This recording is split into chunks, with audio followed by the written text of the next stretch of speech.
Hi, my name is Chris Erskine. I'm an urban landscape artist, and welcome to Art Post 54 for the week of February 1st, 2016. Um, every time you make a commitment to do something, it seems that the gods interfere and dictate that you will fail. So I made a commitment at the beginning of the year that I would try to get into the studio every day and a minimum of 10 hours per week. And of course, that's not happened. 2 weeks ago, I was sick for a few days, and that knocked me out of commission. Then, since then, I've had other commitments that have taken away my ability to get into the studio during the week. So, getting in on a daily basis, getting 10 hours in, not happening so far. And unfortunately, these commitments might continue for a little. I don't have an end date for it, so a little bit frustrating. And so today I'm in the studio. I'm going to try to, as soon as I finish this post, I'm going to try to do some artwork, try to get some hours in today.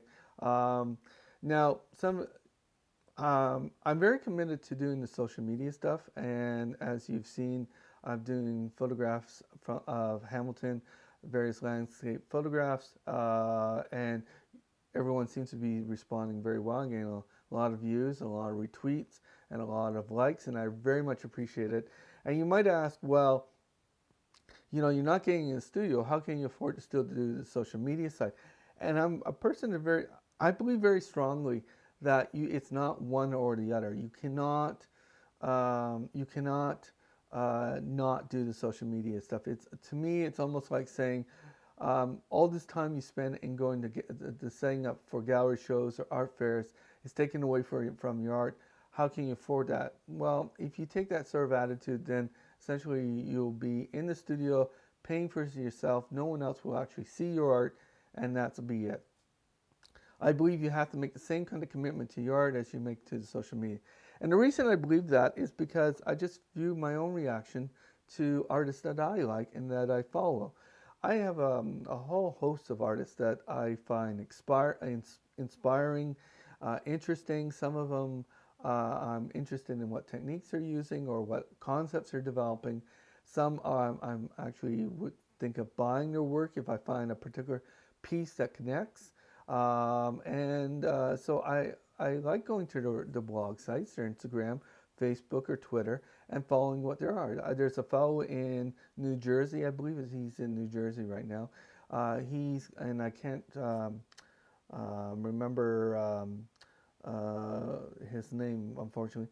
He did last year or the year before a series of series of large oil paintings on jumbo jets at the airport and at night, and very powerful, moving, still kind of landscape.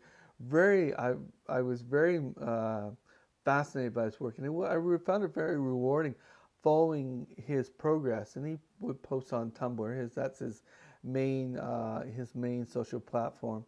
And yeah, then there's another artist locally. She's in mixed media, and I almost bought.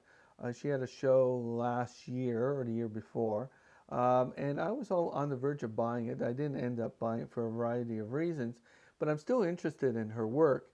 But she hasn't done anything on her social media sites at all. And now I understand she's very active in the artist community in Hamilton, and that I'm sure takes a lot of her time. And she's had a number of shows, and I'm sure that takes a lot of her time. And then she has to do her art as well. But I just don't believe you can abandon your social media. I think you have to do both. Because people are interested. I'm interested in what you're doing. I want to see your development. I want to see what works are coming of what works you're finishing. See if there's something there so that when a show does come up, that I can go and buy your piece, or maybe contact you in between shows and say, look, I've seen what you're doing. It's fantastic. I really like to get that piece. Maybe I can buy it and you show it and then get it afterwards. So I just think social media these days is just an integral part of being an artist, and it's not one or the other. It has to be both. Just as you have to make the time to do all the arrangements for a gallery showing, you have to, and all the time required to producing your art, you now have to do all the stuff that's required to social media.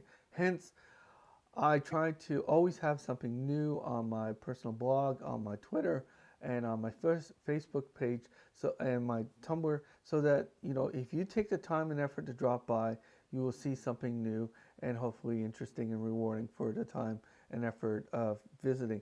And so, hence, I do a lot of photographs from around Hamilton, which I find also very rewarding because it gets me out to locations that I may have not visited recently or have never visited at all. It's very interesting. I find what gets photographed and what doesn't get photographed in Hamilton. Some parts of the city are very well documented, while others are not. So, and thank you. I've been rewarded by that effort with lots of retweets, lots of views, and lots of likes. And so I seem to be striking a chord. You seem to be finding value in it. And I do find value in the exercise of actually going out. But again, it all comes back to if you make the time and effort to drop by and take a look at my work, and you don't find something new on my site, I really feel guilty about that, and I feel that I may lose you as someone who's interested in my art. So that's why I do it, and I think more artists should take that approach, but unfortunately it doesn't seem to be very common because it's difficult. I'm not saying it's not difficult. The work family art balance is crazy, and it's a very difficult thing to do. So anyhow, thanks very much. Sorry for the long blog posting. Just remember, my video blog postings go up every Wednesday on my personal blog site, Fat Cats Starving Dogs. They're posted at 7 o'clock in the morning. They also then show up on my Facebook, my Tumblr, and my Twitter feeds. So however you access it, it usually shows up on Wednesdays, sometime a little after 7 o'clock. Always at 7 on my blog site, a little bit later sometimes in my Twitter or Facebook feeds. Okay, take care. Thanks for dropping by. Bye.